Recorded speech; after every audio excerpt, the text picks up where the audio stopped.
The hidden history of the human race. Nice to see you, Michael. Good to be here, Gary. This, I believe, calls into question Darwinian's theory of evolution. Is that correct? Yes, Gary. Essentially, that theory says that human beings like us have been around for about 100,000 years. And before that, you would have had only ape-man-like creatures. Before that, apes and monkeys. What we found, however, when we looked into the entire history of archaeology, my co-author and I did 8 years of research. We looked at every archaeological discovery that's ever been made, and what we found is that there are hundreds of such discoveries that indicate human beings like ourselves have been around for literally millions of years. What's been the reception to this book? Oh, there's been, from the spokespersons of the scientific establishment, there has been absolute outrage. You referred to, in India, the Vedic literature? Well, yes. What is that? I was saying in the beginning that we do take our inspiration from these ancient Sanskrit writings of India. They're collectively called the Vedas. Among them are the Puranas. Purana is a Sanskrit word. It means history. Now, these histories tell of human civilizations on this planet going back millions of years. How do we know those are accurate? Well, that was our question, too. Richard Thompson and I, we thought, well, if there's any accuracy to those statements, there must be some factual evidence to back them up. Now, when we looked in the current textbooks, of course, we didn't find any such evidence, but we thought, well, let's look a little bit further. Practically speaking, archaeologists and anthropologists have buried almost as much evidence as they've dug up. In other words... Or perhaps overlooked? Cast aside? Well, yes, cast aside. And there have been some outright cases of suppression where people who have reported such things have had their careers ruined. You have talked in terms of the fact that scientists don't cheat. That's a myth. You say there's actual cheating going on. Oh, that's very well documented. For example, the Piltdown case is a very famous case that documents that. Now, what that has to do with is early in this century, there was a purported discovery of an ape man in England based on a skull and a jawbone.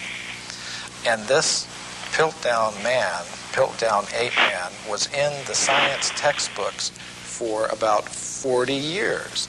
And then suddenly it was revealed that the British Museum had tested these fossils and determined that it was a very elaborate hoax.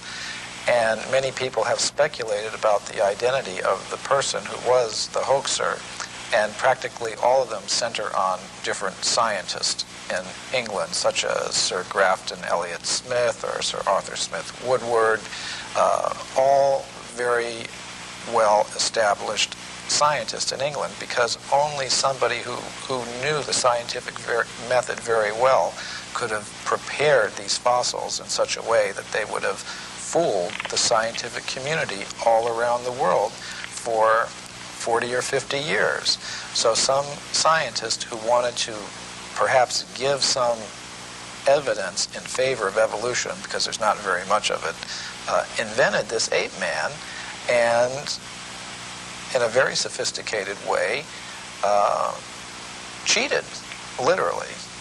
And this is admitted by the scientists themselves. And there are more examples I could give, and we document many of them in our book, The Hidden History of the Human Race.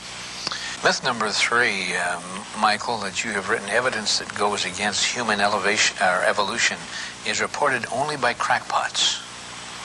Now this is one of the standard techniques that the scientific community tries to use against anybody that reports something that goes against their ideas.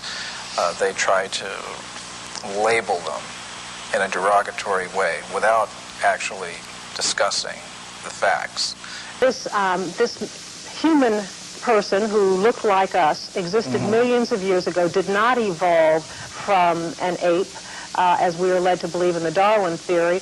Why has this evidence been suppressed, and what kind of evidence have you found to support this? Well, I'll give you a very good example. Now, one example from historical times is during the California gold rush days, miners were digging tunnels thousands of feet into the sides of mountains. Now, the rock in these mountains is over 10 million years old. So when they were digging these tunnels, they were finding human skeletons, they were finding mortars and pestles, hundreds of them at dozens of locations. Now, all these were gathered together, reported to the scientific world by J.D. Whitney, who was the state geologist of California.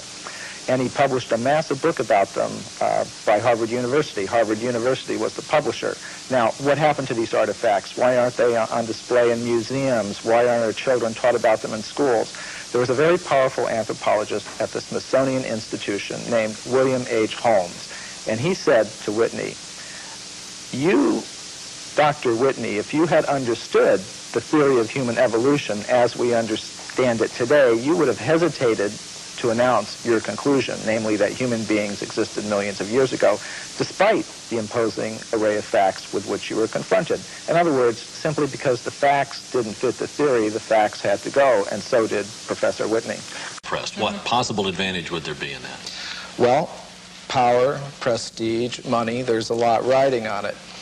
If even one of the hundreds of cases that we document in the hidden history of the human race were found to be true, accepted, that would mean that everything we've been told about human origins and antiquity for the past 150 years is simply not true. And I don't think that the current establishment is ready to admit that. How long ago do you think that this evidence was suppressed? I mean, is this something that's been going on for years and years? Yes, this has been going on for about 150 years. Well, gee, don't we have all these machines now that can look at the footprints or the bones or whatever, and that will just tell us how old it is? Oh, this is a very common perception. We have such faith in technology and those who employ it that when we hear about things like carbon-14 testing or potassium-argon testing, we think it really is a very simple process, almost like you pop something in the microwave and boom, it comes out. It's not like that at all. These are very complicated procedures. What I found in practice is that scientists may run several tests on the same piece of bone. Some of the ages will be very great, some very small, and they will tend to pick the date to publish in their scientific literature that most fits the idea that they start out with about how old the fossil should be. Now that often happens. We've placed spokespersons from the scientific community on a little bit of a pedestal, and we may need to give them the same sort of treatment that we would give to spokespersons from other groups in society. I'm here, and doggone it, I want to get the information out. I want to get at the truth. I guess that's what it is. Why does Dr. Steen McIntyre feel the need to protect her artifacts from her more mainstream colleagues? Why are contradictory findings being met with contempt instead of excitement? Some researchers charge it's because these new findings would turn modern anthropology on its head. This is actually the subject of a presentation I shall be making in New Delhi to the World Archaeological Congress called Puranic Time and the Archaeological Record. And the concept of time that you do find in the Puranas is, in fact, cyclical. Now, what might one predict from that? Say if you have civilizations coming and going over vast periods of time, perhaps you might have humans and other ape-man-like creatures coexisting. I will mention that the Puranas do talk about intelligent races of ape-like creatures that use stone tools. This is not an idea that came in with Darwin. It's been there for thousands of years. Now, what might one predict from that? if you were to predict what archaeologists might find, you would say, well, they would tend to find a very bewildering mixture of anatomically modern human fossils, ape-man-like fossils, crude stone tools, articles indicative of a higher level of culture, all sort of mixed up and going back. I think you might also predict that given the biases of investigators towards a linear progressive idea of time, with things beginning in a very simple state and progressing in a linear fashion to a more advanced state, that they might edit that record to conform to their linear progressive biases.